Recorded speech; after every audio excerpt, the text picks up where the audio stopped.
na kumbaga pinaka-source na sinabi ni Alex Ayala ito kay Risa Ontiveros. Alam niyo po kung sino yung mga nag-post? O yan o, nagkalat na po. O, fake news, AI generated. Huwag maniwala. O, alam niyo kung sino? Naku, ayun daw. O. The viral, eto pakinggan natin ha.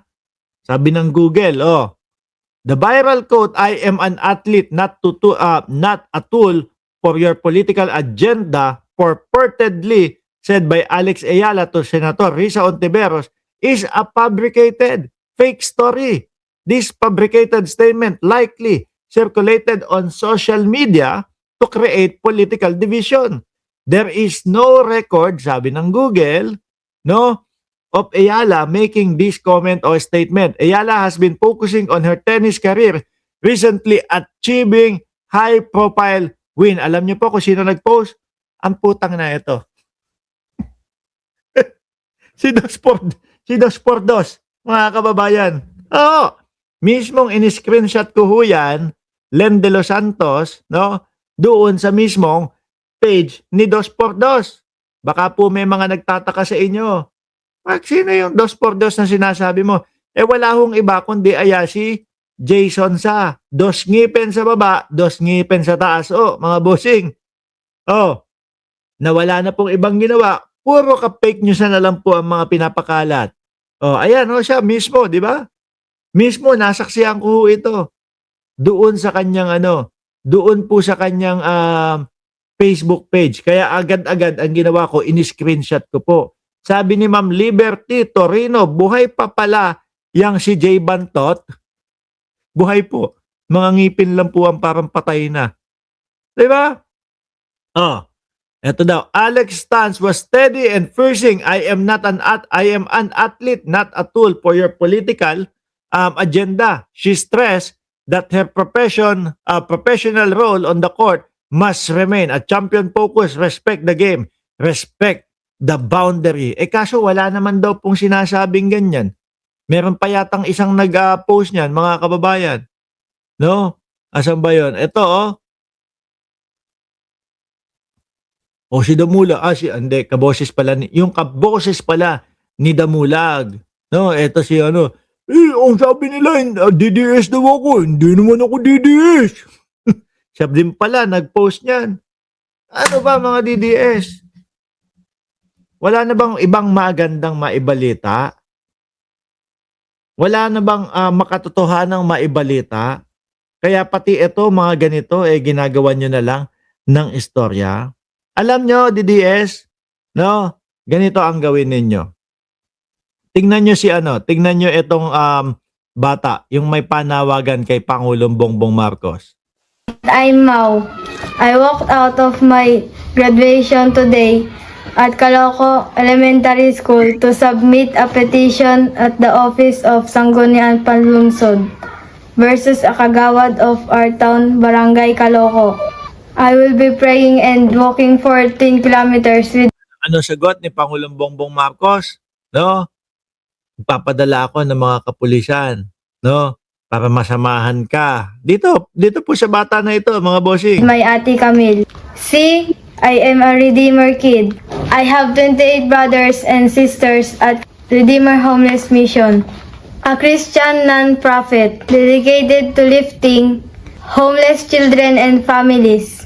I have been here since the beginning of this mission in Manila at the Papuri Popsicle Shop in East.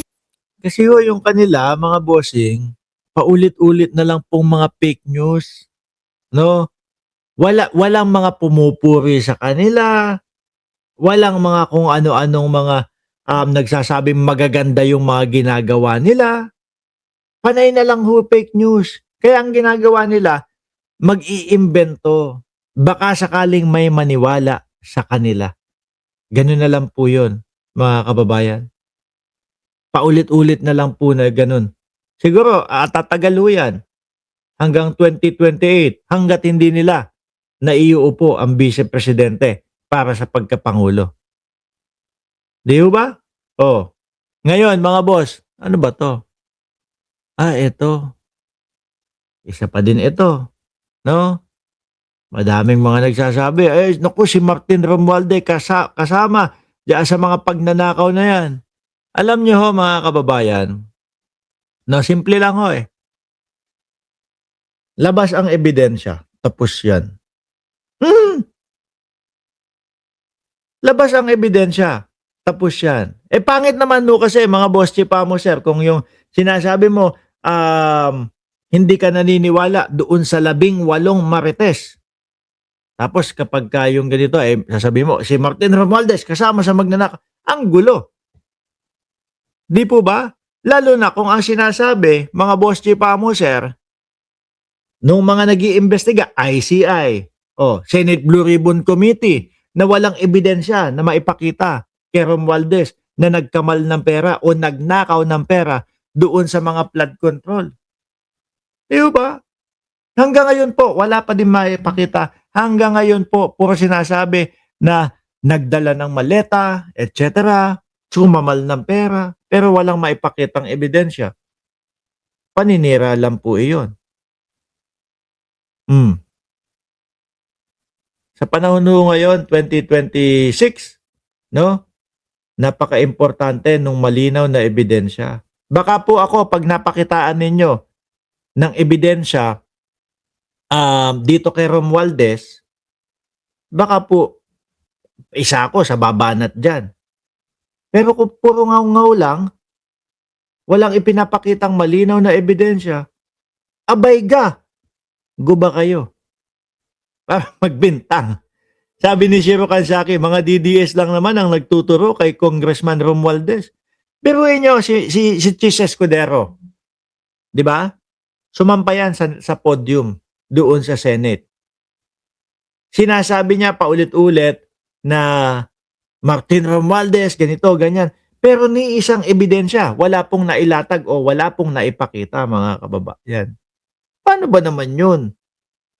Di ba? Pwede ba yun na basta bintangan na lang ng bintangan? Eh di wala pong pinagkaiba yung mga nagbibintang doon sa kila Gutesa tsaka doon sa 18 marites. Eh double standard ang tawag ko doon. Hindi ka naniniwala doon kila Gutesa at kila sa 18 marites. Tapos ang style mo bintangan lang din. Di ba? Ayan two house. Representative Bax Lacson, no evidence linking Romualdez to flood control. Mes, sabi ni Abner Payungay, pukin ng ina naman yung ano na yan, apelido na yan. Diyos ko naman. Kayong mga DDS, ang hihilig nyo mag-fake news. Baka naman pwede kapag pumasok kayo